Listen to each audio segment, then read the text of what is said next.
have paid. Because between now and second, I know FIFA. By the time they refer that matter to the planning committee, there's nothing you can do about that. The Ama could fall. Anyway, let's go on a break now. We'll bring you highlights of the Capital One Cup, Arsenal against Southampton. And then when we return, we'll spend the rest of the time to review Glo Premier League games, matches played today across 10 different venues in Nigeria. We have plenty more for you on Sports Tonight. Join us again. It's Sanchez! Fantastic! Picked it up and put it there.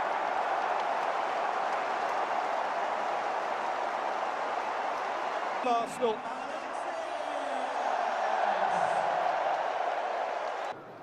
Face to face with Bellerin. Mane's gone over. Penalty. Rosicki, the offender.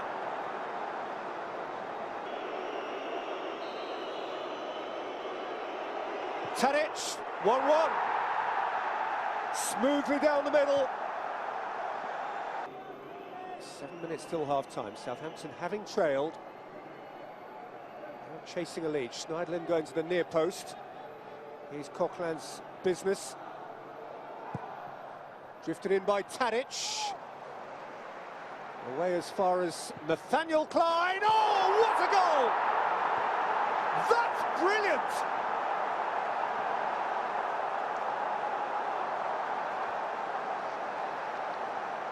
A screamer of screamers from Nathaniel Klein. Damn it, Ospina barely saw it.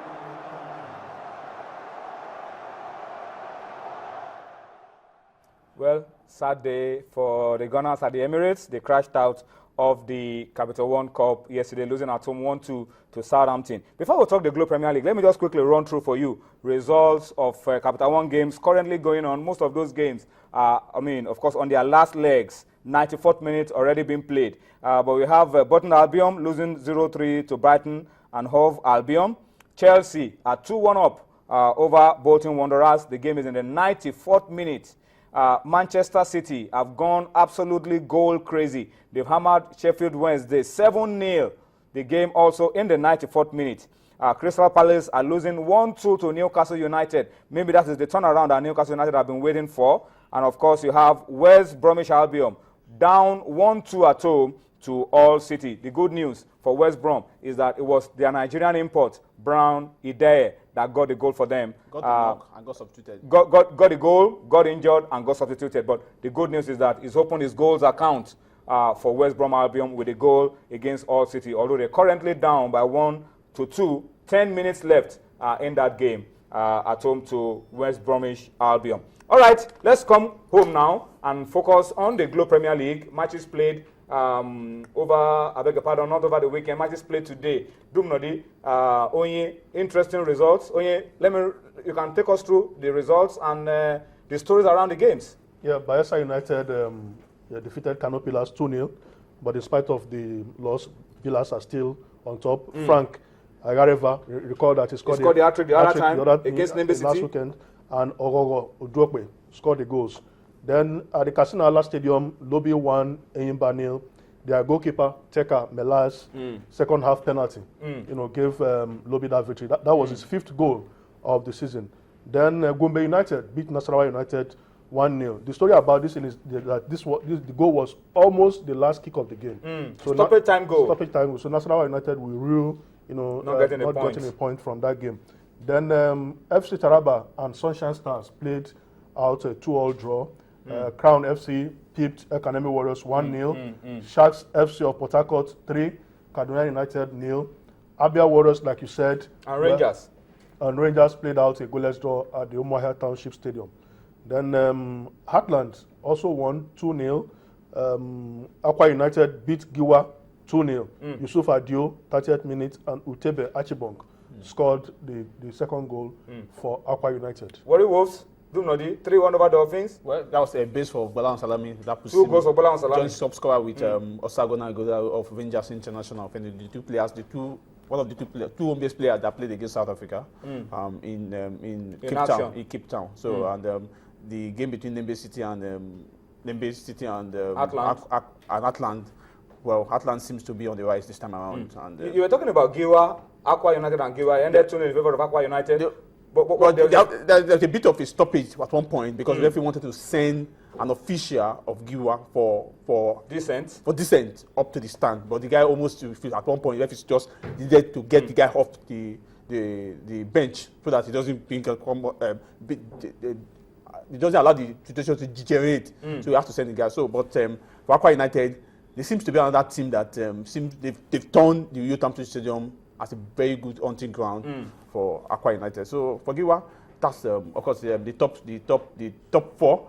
Canopilas, in spite of that, 2-0 loss to Bayelsa United, 47 points. Nasarawa United 2 lost to Gombe United, the second 44 points. Enyimba lost to Lobby Stars on third with 43 points. Warri Wolves replaced Dolphins, they beat 3-1. Dolphins was on fourth position for now. So Warri Wolves back in the top four? Back in top four, they replaced Dolphins, so they are on fourth position for 3 points with a goal difference of +1. The bottom four, the teams we have complained that they've not been paid. All of them? FC Taraba all the teams owing their players? FC Taraba have not played their player for 6 months, they are on 34 points. Kaduna United have not played their player for 12 months, they are on 31 points. Clan have not played for 5 months, they are on 33 points. Nembe, I don't know whether they paid their player for close to a year. They are on the bottom of the table. So, but they had issue. They didn't go for one match. Because the players were on... But before they start this league, they didn't start the league when others are starting. But it doesn't mean that the issues are still unresolved. Gaiva, I won't tell you the story what Pankevaiva, what did you find out? I won't tell you the story what Gaiva told me about Nembe City. So he has left Nembe City. So he may not know what is still going on at Nembe City. If he comes to meet a sport lawyer to write a petition against Nembe, Nembe will not even continue this league. Well, let me get your own thoughts. These 4 teams is like a battle of teams that are owing their players different sums of money. They owing their players is affecting their performance on the pitch. Some of us are owing their players, but it's not as much as this team. Because you talked about Kaduna United yesterday, they hammered Crown 5-0, and the next day they were on strike. Yes, I mean... because they were being owed about 5-6 months. When you are being owed, there's tendency for that inconsistent run. For FC Taraba, what I gathered is that Tijani Babangida, the chairman of the club, close to the governor who has been marginalized. Because the man who brought him is having a medical problem with getting back as governor. Governor Santai. Yeah, the permanent secretary is now running the club. And you know, when civil servants... Allegedly are running the clubs, they treat it like they treat the players like civil servants. You know, so and the players are the worst hit for this. All these clubs, like Nodi said, are owing their players, and the players want the proper thing to do to him. Let's look at those who are scoring the goals. Let's not talk about this owing because it's a big, complicated issue, and we hope that the LMC can do something about it going forward. Top scorers in the league: Osagona, Igodaro, Rangers still on 14. Rangers International still on 14. Peter Mobowe of Bayelsa on 13. Bola Salami on 13. Umfon Udo of Enyimba now on 12. Oduok scored a goal today, I think. Yes. He's now on 11. Rabiu Ali is gone on holy pilgrimage.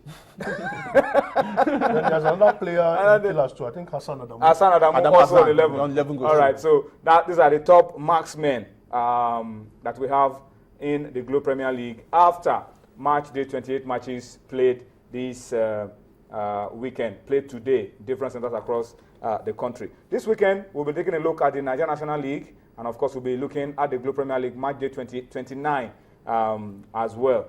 Our final bit on the program tonight is table tennis, and we want to talk about Aruna Quadri, an amazing story of this young Nigerian. Dumnodi, this has been an amazing year for Aruna Quadri. Whatever he touches turns to gold. Excellent representation for Nigeria at the Commonwealth Games.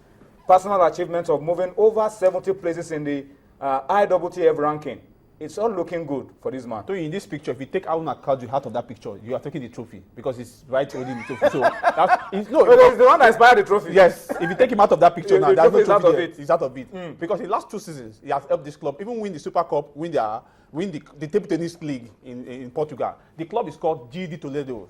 He's been leading this club to victory, to glory. I think they built the team around him, and he's been doing well since we saw table tennis come back to Nigeria last year. So from then, he's improved on his performance. He's now Africa's number two man. He'll be representing Africa at the ITF World Cup. Massively in the world ranking, and at his club in Portugal, the tennis club in Portugal, is the man running the show. That's why I said if you take him out of that picture, there's no trophy there.